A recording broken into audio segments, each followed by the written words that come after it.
and in this video I'm going to show you how to use your silhouette print and cut feature, and I'll be using in a Creative Bubbles newest release, the Relax Elements. So first, in your silhouette program, create a new page, and I already have it set up to 8.5 by 11, but just in case you don't know how to do that, I will go over that with you real quick. So in this box, you just hit 8.5 on your keyboard, hit tab, it jumps down to the next one, hit 11 and return. And we're using 8.5 by 11 today because that is the standard print size. We want to add our registration marks, so we go up here to the page setup, hit the registration marks button, and add your registration marks. Now there's 3 things to consider with your registration marks. There's the lines, it'll be the length and the thickness. There's also this gray area, which your graphic cannot be in because then the silhouette machine can't read the paper. So you can make these bigger and littler, and I'll show you that in a second. And also the red line is your cut line. You can make it go out, you can make it go in, depending on what you want. So for the length, I know particularly that I won't be able to get the images in, so I need to keep them a little bit short, but I want to keep them as dark as possible to make it easier for the silhouette machine to read. And then here, you can make it the red line go in or the cut line go in and out. We want it to be as big as possible. Now you don't get the full use of your 8.5 by 11 page, but you get quite a bit of it. So now that we have our page set up, we'll go grab our elements. And where are they? Okay. So here we are. Here's the PDF that all the elements already are into one. I am going to turn it into a PNG on a Mac. And so I'm going to go to export, and then I'm going to make it a PNG, and I'm going to save that to my desktop.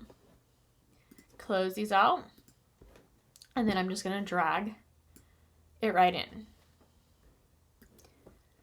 So here we can see that it fits pretty good. We got this out of that gray area, but we're a little smidge on this side and a little close on this side, so I'm going just to scale it down the tiniest bit. Now, if you want a closer look and a safer look, you can just go up here to the magnifying glass and zoom in and check the parts that you're worried. But looks like we're in here, and the ice cream cone is over here looking pretty good. So we'll zoom out.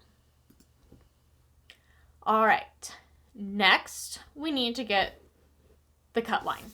So we're going to trace our image, select your tracing tool, and you're going to trace your images. Now we're going to play with the threshold over here, and we want to get it as yellow as possible. And we just want it to cut on the outside, so we're just going to hit trace outer edge. All right, we're going to slide this over, and voila, our cut line is there. I'm going to hit Command Z, and the page pops right back into the cut lines. Now, if you notice when I had dragged this over, the ice cream cone is separate little pieces. So what we're going to do is we're going to hit the whole thing. So your page is not a part of this right now. We're just working with the cut lines. And I'm going to go to Release Compound, and I'm going to hit it twice because I know there's quite a few little compounds in there. Anyways, now I'm going to highlight just the ice cream cone. And it didn't want to just do the ice cream cone, but we get just the ice cream cone. Now I'm going to come over here to this star, and I'm going to click the offset button, and you can see it went around there. Now I know I need to bring it down a little bit smaller. And that looks pretty good. So I'm going to click over here, and then I'm going to drag all these little pieces out. Oops. Hit Command Z, and that pops back to where you were. And that doesn't want to work. So you can see that just there.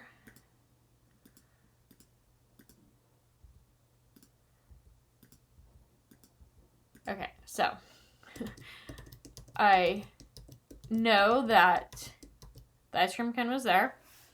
So since I just Command Z to get all those little guys, so I knew that they weren't connected, and I'm bringing them over here. I'm going to highlight that and delete that. So I had to move the ice cream cone, but that's okay. Now what I'm going to do is I'm going to drag my paper back into my cut lines as much as I possibly can. And then I'm going to go up into my magnifying glass, zoom in, and get this lined up the best I can. And you can see by zooming in as much as you can, you basically kind of want that red line to just disappear into your image. So looking at all of them, you can kind of see it might not be 100% perfect like here, but it's pretty dang close. Maybe if you want it to be perfect, just zoom in and fuss with it a little bit more. I don't care that too much. I'm happy with that. If a little white paper shows, that's fine. Next, I'm going to bring my cut line from my ice cream cone, and I'm going to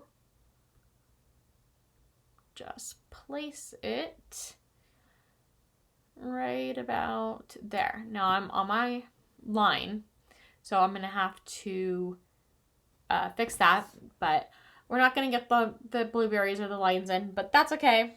You know, you can play around with that. The more you want, the more perfect you need it to be.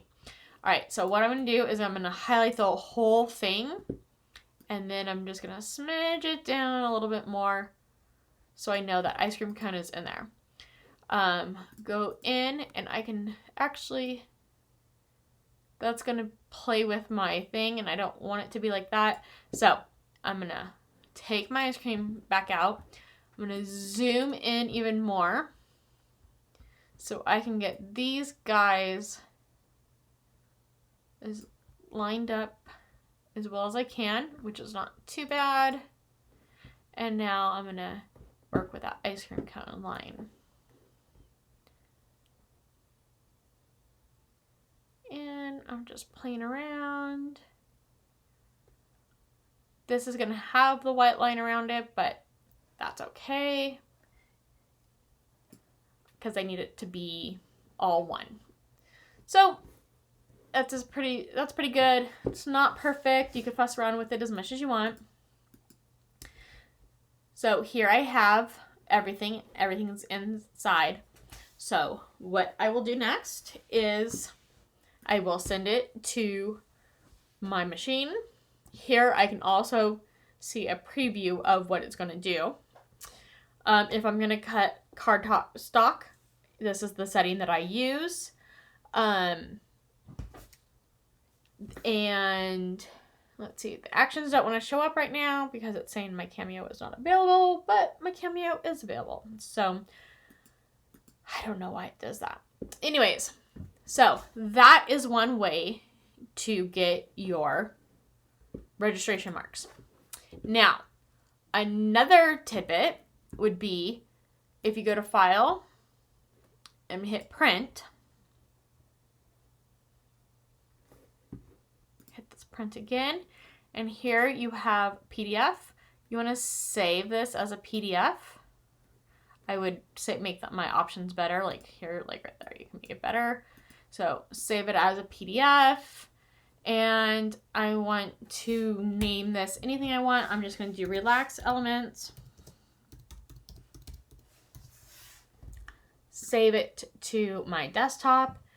here. I have it right here. Wait, that was sorry, that was from when I made the stickers. There we go. Let's open this one. Is the PDF that I just saved. And of course my computer is going to fuss at me right now. Okay, so here's the PDF that I just created with my registration marks. And now you can print this. You'll have this. You can save this in your file. You can have this always. Also, you want to save the original one as a silhouette file and make it relax elements. And so now you have it as a studio file. I already have a bunch of them saved and everything, but I would save it to my desktop. Anyways, that is how you could send it to a print shop if you don't have a printer and still cut it with your silhouette machine. So that is one way to do it. So you would send it to your machine, and then you would set what papers you want, and then so on. Now, another way to do it is you can go into a new project, add your registration marks, and then you can literally just drag in the elements, get them all lined up. And I'm not sure why it's this way, but watch when I hit send. Can you see the red lines are already there? That's a way you don't have to trace it. You wouldn't have to use the tracing tool. I don't think all images, I think that the difference is if they're PNGs and you import it, they'll have the line, but if it was just a JPEG and you imported it, it's not going to. So the only annoying thing with this one is that you'd have to sit here and get them all to fit. But if you would rather do that, then the other one, the ice cream cone, is already one piece. So you can do it either way. I hope this answers a lot of questions. And this also, you can change it. Sorry, I'm like trying to think. You can also go here, and this can also be set up for sticker paper too. So here is the sticker paper. And then I don't know why my machine's not saying it's unavailable because it's plugged in and everything. But anyways, it's the settings, and there you have it. That's how it would cut.